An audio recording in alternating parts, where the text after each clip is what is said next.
Este podcast é uma realização O Historiante.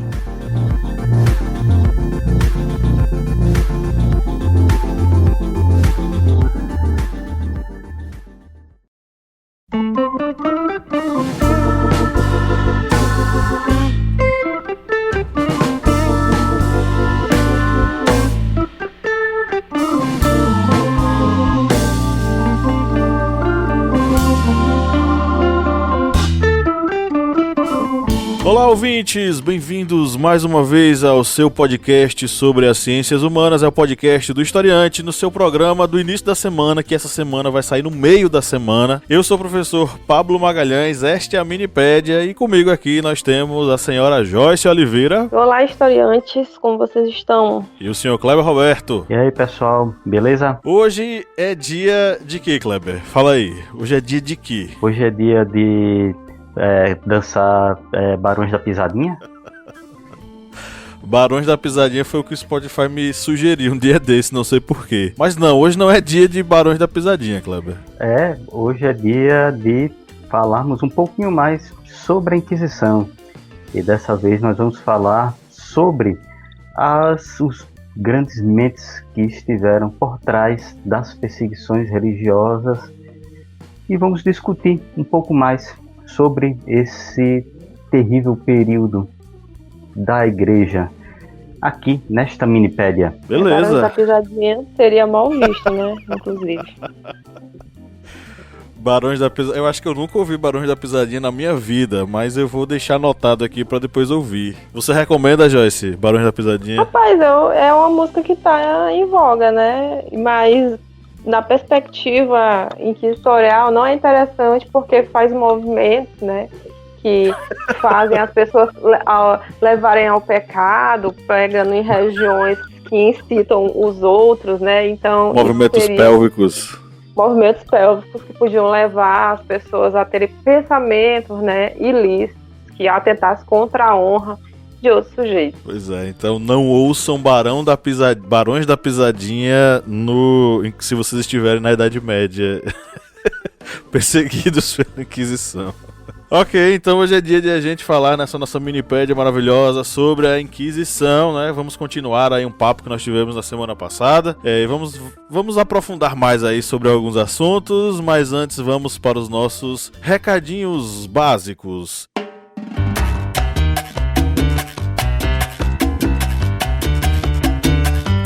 Kleber Roberto, meu querido, me diga uma coisa, se a pessoa que está nos ouvindo curte o conteúdo do Historiante e pensa, gostaria de ajudar essa galera, como é que essa pessoa pode fazer para auxiliar o Historiante? Pessoal, é mais barato que um rolo de papel higiênico. Eu acho que essa palavra rolo de papel higiênico causa traumas em russomano. Mas, gente, é mais barato que esse papel higiênico que provoca aí tantas atribulações na mente de um determinado político paulista, que eu acho que ele chora quando lembra disso e a caixa atendente de formidada deve rir da cara dele quando ele recebe ali o resultado nas urnas. Mas mais barato que esse papel higiênico aí é um apoio para o historiante, porque aí a partir de R$4 você estará contribuindo com esse portal nessa missão de difundir conhecimentos aí no canal no YouTube, aqui nos podcasts, também através do site, das redes sociais, Facebook, Instagram, Twitter. A gente só não tem no TikTok, a gente só não virou tiktokeiro porque o professor Pablo não quer dançar lá. É o desafio do Barões da Pisadinha. Eu acho que eu não tenho jeito pra TikTok não, na moral. Não tem um molejo não? Então a gente vai jogar essa missão pra Joyce,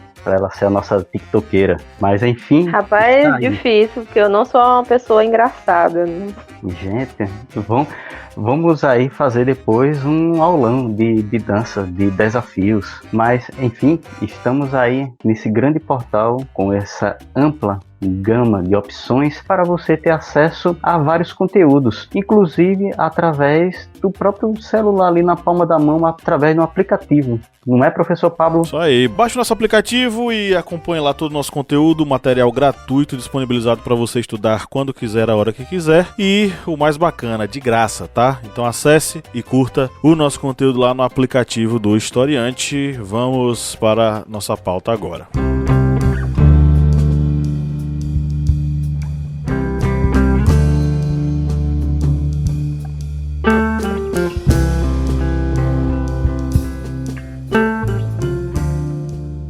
A Inquisição, também chamada de Santo Ofício, foi uma instituição formada pelos tribunais da Igreja Católica que perseguiam, julgavam e puniam pessoas acusadas de se desviar de suas normas de conduta. A gente pode definir a Inquisição dentro de alguns estilos, né, ou 3 expressões principais distintas. A Inquisição Episcopal, no século XII, a Inquisição Papal ou Pontificial, no século XIII, e a Inquisição, a temida Inquisição Espanhola, no século XV. Enfim, esse tribunal foi responsável por uma série de julgamentos que tinham a competência de julgar a cristandade, né? Ou seja, pessoas que tivessem sido batizadas e tivessem, portanto, passado a integrar o corpo místico de Cristo, né? Ou seja, o grande corpo da cristandade. Mesmo assim, qualquer batizado, né, ele era reconhecido como válido para a corte, ou seja, mesmo que a pessoa não fosse batizada no ritual oficial, pessoas batizadas por hereges, tidos como hereges, também eram considerados membros do corpo místico de Cristo, ou seja, luteranos, calvinistas, anglicanos, etc. e tal, todos eles seriam ou estariam, né, suscetíveis ao julgamento da Inquisição. Inclusive, isso também se estendia àqueles que eram batizados por coação, que era o caso dos mouros e dos judeus. Ou seja, a Inquisição tinha, ou achava que tinha, né, competência para julgar toda a cristandade, inclusive aqueles que eram batizados contra a sua vontade. Mas e aí, galera, o que vocês têm para falar pra gente sobre a Inquisição?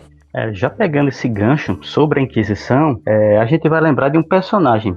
Um personagem que teve uma presença ativa durante a chamada Cruzada Albigense, que foi a cruzada contra os cátaros na França, que foi Conrad von Marburg. Este cidadão, ele foi o religioso católico e teve participação ativa nesta cruzada, na Cruzada Albigense, também principalmente com o apoio do Papa Inocêncio III, que apoiou esta cruzada, apoiou esta empreitada cristã. E falando sobre essa questão de ser um período de perseguições religiosas que não tinham um critério, muitas vezes até mesmo de posses, esse Conrad, ele quando foi instituir o período de Inquisição, após a Inquisição Albigense, que ele ganhou a comissão do arcebispo de Nantes, e ele começou a praticar os tribunais inquisitoriais, e ele não fazia uma distinção de pessoas ricas, pobres, pessoas com poder. Qualquer pessoa estava sobre a sua alçada, e ele era extremamente cruel. Tanto que os locais onde se diziam que iam ter a presença de Conrad, as pessoas já tinham medo, porque qualquer pessoa era tida como um herético, e ele conseguia convencer muitas pessoas a participarem de, digamos, entre aspas, multidões para perseguir e punir possíveis hereges. Ou seja, ele conseguia ter arrebanhar muitas pessoas para essas perseguições. E ele chegou até um momento de acusar uma pessoa muito poderosa, que foi o Conde de Sain, Henrique II. Ele foi acusado, Henrique II, de ter práticas não cristãs. Logicamente, com todo o poder dele, ele conseguiu reverter esse quadro de acusação de uma heresia. E foi depois de acusar uma pessoa tão poderosa, no caso um conde, que Conrad, durante uma viagem entre a cidade de Mainz e Marburg, ele acabou sendo assassinado nesse trajeto, na estrada. E aí, logicamente, não se tem uma notícia de quem realizou esse ato do assassinato dele, mas isso aí pode ter algo a ver com a maldade dele, porque ele era uma pessoa extremamente cruel, exatamente nessas práticas, que era algo também que ocorria na Inquisição, muitas vezes a mobilização de muitas pessoas, tanto pessoas para perseguir também como acusar, exatamente uma forma de também se isentar de uma possível acusação nesse período da Inquisição. E aí, né, lembrar que a concepção que você tem de catolicismo, né, ela é diferente da noção que nós temos hoje. É um cristianismo católico que ele é bélico, ele acredita, né, aí eu vou citar aqui Hilário Franco Júnior, né, a guerra é pré-condição para a paz.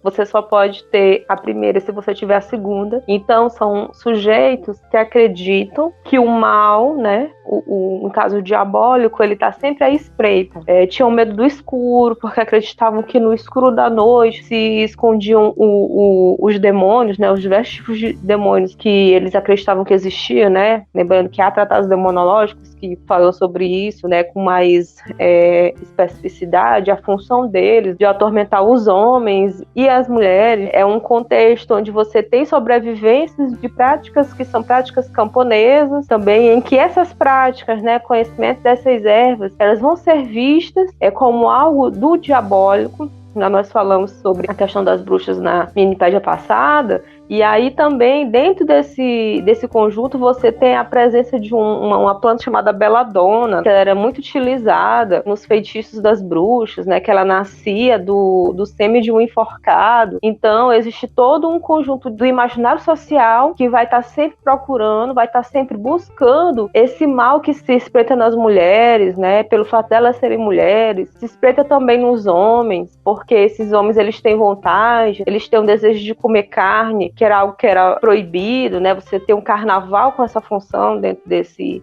contexto, né? De trazer um certo tipo de respiro dentro de uma estrutura social que era extremamente desigual e extremamente sufocada pela questão desses costumes. Daí é que provém a ideia do que é uma heresia, né? Um desvio do cristianismo. E aí, vários tipos de desvios de cristianismo. O Pablo citou a questão do batismo, né? Você tem, por exemplo, a heresia do duplo batismo, que eram os anabatistas, que eles também eram combatidos pela Inquisição por terem cometido o crime do duplo batismo. Isso mesmo. Agora sim, eu queria salientar que os tribunais do Santo Ofício, eles não eram, como eu posso dizer, juízos de exceção, né? Existiam leis, procedimentos que deveriam ser seguidos, e os inquisitores, eles contavam aí com um arsenal de leis, bulas, de decreto, e a própria jurisprudência que orientava eles na condução dos casos. Acho que a gente bateu um papo sobre isso um pouquinho mais na minipédia anterior, a gente falou um pouquinho sobre essa questão da legislação, e essa legislação, ela era seguida, existia um respeito a essa legislação, mas é claro que ao longo de alguns séculos, a Inquisição, ela foi cada vez mais se intensificando e se violentizando, não sei se o termo é esse, radicalizando. Então, por pior que fossem as regras desse jogo, elas eram obedecidas, né? Havia diversas fases de procedimento que seriam cumpridos até que o julgamento ele fosse realizado. E as formas desses processos, elas deveriam ser seguidas rigorosamente, porque isso poderia incorrer em alguma nulidade. Se houvesse algum erro do processo, o processo seria anulado. Inclusive, existem casos de inquisidores que, quando cometiam abusos, eles eram presos ou eram expulsos da corporação. É o caso de Lucero, em 1508. O Lucero é o Diego Rodrigues de Lucero. Ele foi um inquisidor que ganhou fama no final do século XV, e ele condenava conversos de grande prestígio social.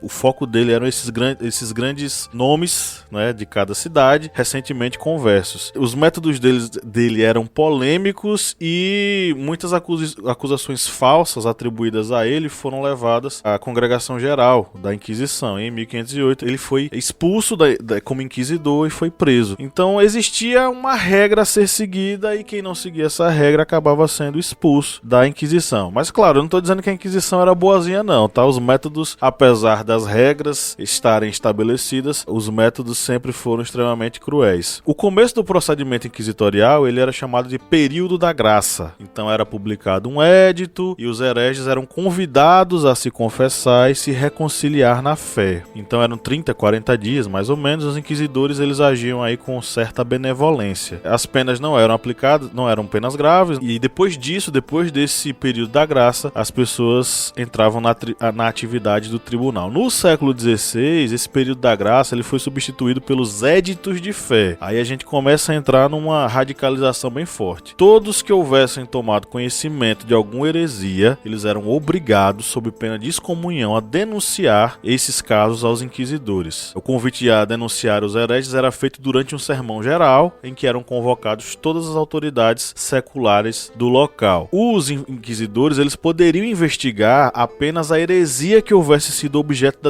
da delação, jamais outras. Então eles estavam presos ali, de acordo com o ritual da Inquisição, a investigar aquilo que foi delatado e não outras coisas que pudessem aparecer. Esse material que era pesquisado era levado para os calificadores. Esses calificadores, eles conduziam o processo ao fiscal e o fiscal abria o processo, abria no tribunal aí a denúncia para a prisão do acusado. O acusado poderia aceitar ou não ir à presença do tribunal. Se ele não aceitasse, ele era excomungado. Em muitos casos, né, ele era conduzido coercitivamente para a prisão. E aí, durante a detenção, aí existia a utilização da tortura. E aí a tortura era utilizada para extrair do cidadão a confissão que ele deveria fazer para dar o encaminhamento para o processo. E aí, nessas fases do processo, são várias, viu, gente? Temos a denúncia, que a Inquisição contava com o segredo da denúncia, as pessoas denunciavam, aos acusados não era permitido saber a acusação sofrida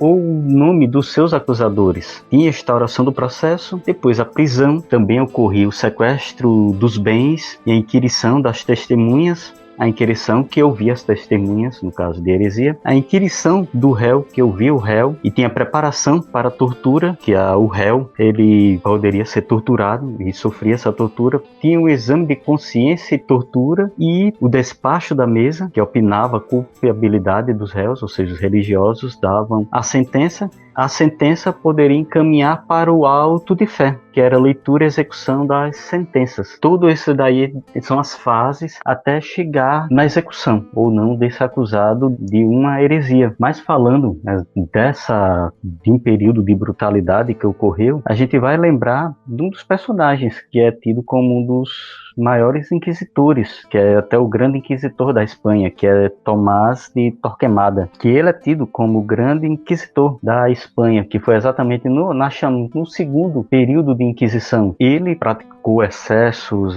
tem historiadores que indicam até que ele foi responsável por mais de 2.000 execuções, 2.000 mortes em autos da fé. E era um período terrível de perseguições na Espanha. Lembrando que o período que ele começou a agir, a partir de 1481, foi exatamente o período após a reconquista da Península Ibérica. Ou seja, havia populações muito grandes, tanto de judeus como de muçulmanos. E esses judeus eram convertidos, se tornavam cristãos novos, e havia uma fiscalização muito ampla com relação a possíveis práticas heréticas. E tudo isso levou a um período de terror na Espanha, devido a essa intensa perseguição contra qualquer prática que pudesse ser considerada herética. E aí você tem, por exemplo, né, o judaísmo, ele era considerado um desvio de fé. Aqui no Brasil você tem o criptojudaísmo, por exemplo, né? Aqui no Maranhão a documentação demonstra que havia um grande número de criptojudeus, que eram esses sujeitos, né, que praticavam o judaísmo secretamente, justamente pela a questão da vigilância inquisitorial, né? Por exemplo, o Manuel Beckmann, que a gente fala bastante sobre ele, a revolta de Manuel Beckmann, tem estudos, que é da Maria Lieberman, que aponta que na documentação ele é apontado como um judeu cabeça de motim. Então havia o conhecimento no contexto que ele era um judeu, e isso teria possivelmente levado, né, à pena de morte, né, no caso do enforcamento. Mas dentro desses desvios de fé, você também tem o uso de feitiçaria, né? Como as cartas de tocar, que eram bastante comuns, né? A questão das poções mágicas.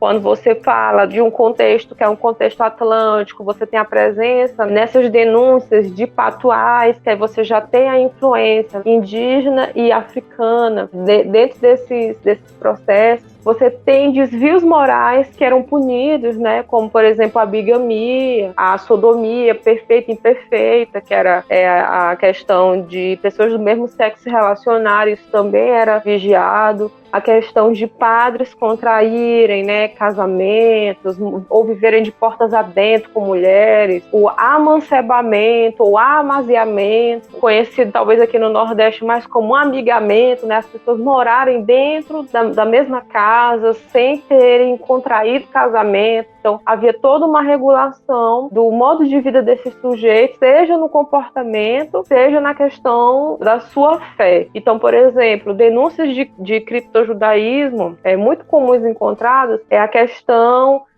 por exemplo, há relatos que falam que escravizados viam os seus senhores terem relações sexuais com crucifixo embaixo de si, por exemplo. Aí essas denúncias de escravizados funcionavam como agenciamento, né, na procura desses sujeitos. O tribunal ele agia muito parecido com o tribunal atual, né? Acredita-se inclusive que a base do direito ela está nessa prática canônica durante muito tempo aí dentro da igreja. A Inquisição é um reflexo disso. Dentro do processo inquisitorial a gente vai ter a presença, por exemplo, de dois personagens que podem ser vistos como o advogado e o promotor. Do lado do promotor a gente tinha um cargo chamado de fiscal. Esse fiscal ele agia como o advogado do diabo dos processos eclesiásticos. Ele iria servir como aquele que acusaria o indivíduo. E do lado do réu ele poderia contar ou com um procurador definido pelo Tribunal da Inquisição ou a partir do século XVII, né, a partir de 1640, com o regimento da Inquisição Portuguesa, ele poderia pedir a assistência de um advogado que não fosse da corte, que fosse do mundo secular. Então essa existência da defesa, ela era uma formalidade que era atendida dentro do processo de julgamento da Inquisição. O réu também poderia colocar o inquisidor em suspeição. É interessante isso. Ele poderia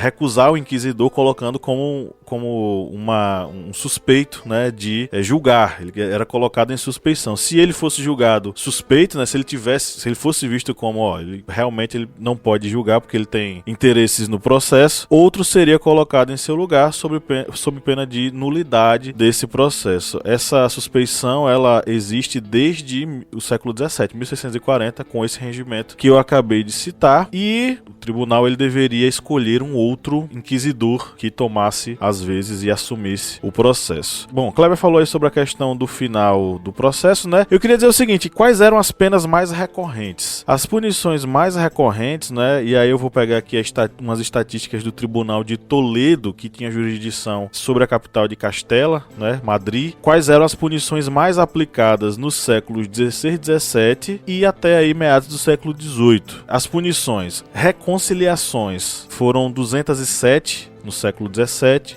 e bateram um nível de 445 no século XVIII. Existia a punição também do San Benito. San Benito era a utilização de uma vestimenta especial que tinha por intuito expor o penitente à humilhação pública. E aí variou pouco do século XVI para o século XVIII, de 186 a 183. De longe, o método mais utilizado foi o exílio da localidade. Foram quase 566 casos. E as mortes, né, a entrega à execução, por incrível que pareça, eu fiquei até surpreso. Foram pouquíssimas. No século XVI, foram 15 execuções. E no século XVIII, foram 8 execuções. É bem pouquinho. Eu falo bem pouquinho, mas são execuções, gente. Pelo amor de Deus. Existia também a reprimenda, que foi dos meios mais utilizados também. Foram 467 reprimendas feitas. Mas de longe, o exílio da localidade era o mais praticado, né? Além da flagelação, além de serem enviados para as galés, além de ser entregue uma efígie para ser executada, porque tinha isso também. Muitas vezes a execução não era da pessoa, era de uma efígie, era de um boneco que representaria a pessoa e seria queimado em praça pública como algo simbólico. Isso também foi praticado, só que em uma escala bem menor. Mas o que mostra aqui nos dados é que, pelo menos lá no Tribunal de Toledo, o exílio da localidade, seguido das reconciliações, né, e do confisco dos bens da pessoa, foram as práticas mais recorrentes entre os séculos XVI e o século XVIII da Inquisição.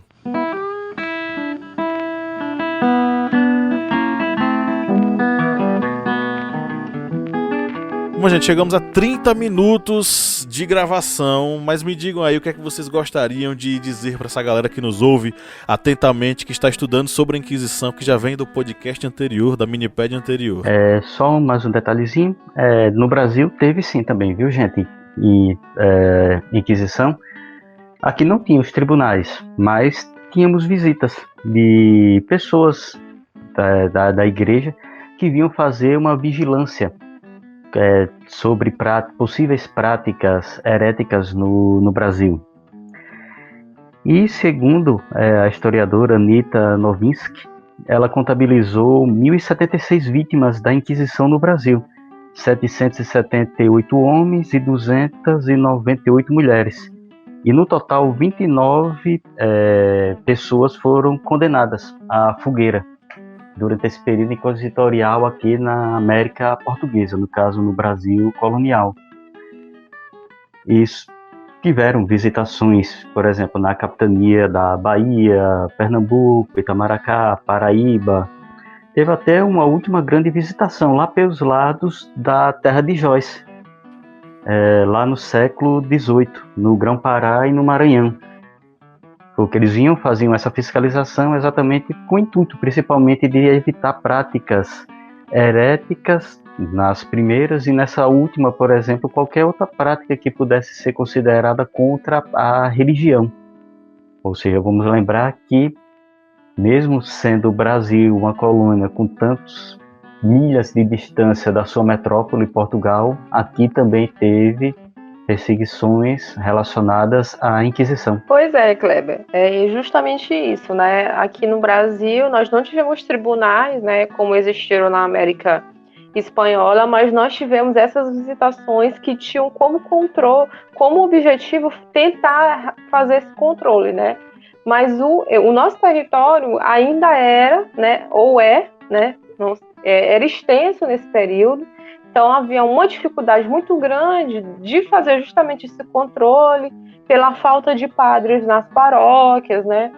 E aí tentava-se fazer essas visitações para poder garantir algum tipo de também batizar as crianças, né? Casar as pessoas, porque as normas não necessariamente correspondiam às práticas, porque também não havia esse aparelho, né, eclesiástico aqui no Brasil aí durante esses períodos que a gente está colocando. E aí tentar observar também como é que essa instituição ela se relaciona com as práticas indígenas, né? Você tem o processo de colonização, com isso você tem a violação, né, do modo de viver dos povos indígenas, onde eles também sofreram essas perseguições, né, suas práticas foram demonizadas, assim como os povos de África tiveram suas práticas demonizadas no território africano e também aqui no Brasil, né, a partir de todas essas relações.